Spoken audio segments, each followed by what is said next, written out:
जय हिंद दोस्तों। आज की वीडियो में हम बात करने जा रहे हैं बुंदेलखंड के एक महान शासक जिनको बहुत कम लोग ही जानते हैं, जिनका नाम आज भी बड़े सम्मान से लिया जाता है, जो सम्राट पृथ्वीराज चौहान के परम मित्र के साथ साथ उनके सेनापति भी थे। तो आइए जानते हैं इस महान शासक के बारे में। भारत के इतिहास में अनेक वीरों की गाथाएं मौजूद हैं, पर इस महान राजा की कहानियां बहुत कम ही जगह सुनने को मिलती हैं, जिसके कारण बहुत कम लोग ही इनके बारे में जानते हैं। हम बात कर रहे हैं गुजरात की मिट्टी में पैदा हुए महाराजा वीर खेत सिंह खंगार की, जिनका जन्म जूनागढ़ के राजा कटाव के परिवार में 27 दिसंबर 1140 में हुआ। इनकी माता का नाम किशोर कुंवर था।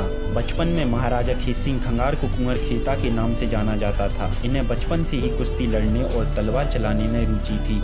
एक रोज दिल्ली के शासक सम्राट पृथ्वीराज चौहान गुजरात की यात्रा पर निकले। वहां उन्होंने युवावस्था में एक वीर युवा को सिंह से लड़ते हुए देखा। कुंवर खेता की वीरता से आकर्षित पृथ्वीराज चौहान ने उन्हें अपने साथ दिल्ली आने का न्योता दिया। कुंवर खेता ने अपने पिताजी की आज्ञा लेकर दिल्ली आ गए। वहां शेरपुर के जंगल में कुंवर खेता द्वारा एक सिंह को चीरता देख पृथ्वीराज चौहान इनकी वीरता से प्रभावित हो गए और उन्होंने कुंवर खेता को सिंह की उपाधि से विभूषित किया, अर्थात इन्हें राजपूतों में प्रथम सिंह भी कहा गया था। इसका एक वर्णन महाकाव्य पृथ्वीराज रासो में भी मिलता है। था आधिपति वो भूप जिसकी कृति ये कुंडार, राजपूतों में प्रथम सिंह जय महाराजा खेत सिंह खंगार।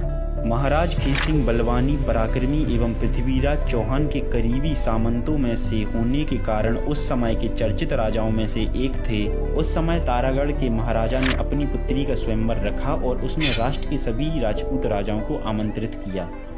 उस सभा में महाराजा खेत सिंह भी पहुंचे और वहां रखी एक शिला को शर्त अनुसार अपने खंग से एक बार में ही 2 भागों में बांट दिया और वह स्वयंवर जीत गया।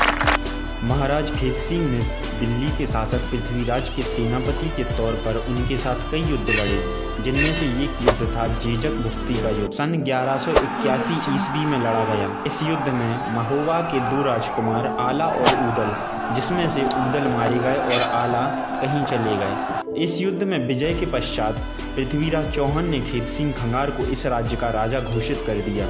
1181 ईस्वी में ही इनका राज्याभिषेक कर दिया और इन्होंने इस राज्य को जजौती खंड नाम दिया, जो आज के समय में बुंदेलखंड के नाम से जाना जाता है। महाराज खेत सिंह ने इस राज्य की राजधानी गढ़कुंडार स्थापित की।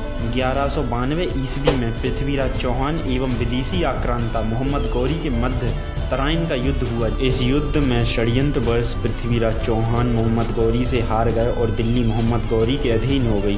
इसके बाद खेत सिंह ने जजौती खंड को स्वतंत्र हिंदू गणराज्य घोषित कर दिया। सन 1212 ईस्वी में महाराज खेत सिंह की मृत्यु हो गई। इनकी मृत्यु का कारण तो आज भी रहस्य है, पर कुछ इतिहासकार कहते हैं कि इनकी मृत्यु इनके संबंधियों ने षड्यंत्रवश कराई थी। महाराज खेत सिंह के बाद उनकी 4 पीढ़ियों ने गढ़कुंडार पर शासन किया, जो लगभग 165 वर्ष चला। इसके पश्चात यहाँ किसी खंगार राजा ने शासन नहीं किया, क्योंकि 1324 में दिल्ली की गद्दी पर मुगल शासक मोहम्मद बिन तुगलक बैठ गया और खंगार वंश के प्रथम राजा महाराजा खेत सिंह खंगार ने इस राज्य को पृथ्वीराज चौहान की मृत्यु के बाद से ही स्वतंत्र हिंदू गणराज्य घोषित कर दिया था। सन 1343 में मोहम्मद बिन तुगलक ने जजौती खंड की राजधानी गढ़कुंडार पर हमला कर दिया, जिसमें राजा मानसिंह समेत सभी खंगार राजपूत वीरगति प्राप्त कर गए।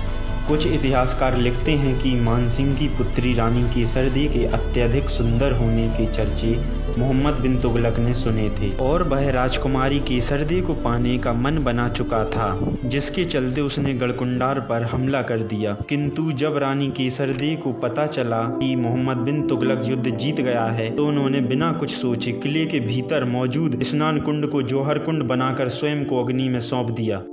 तो दोस्तों, यहाँ पर ख़त्म होती है बुंदेलखंड के राजा खेत सिंह खंगार की कहानी, जिनका नाम आज भी बड़े सम्मान से लिया जाता है और जिनकी याद में आज भी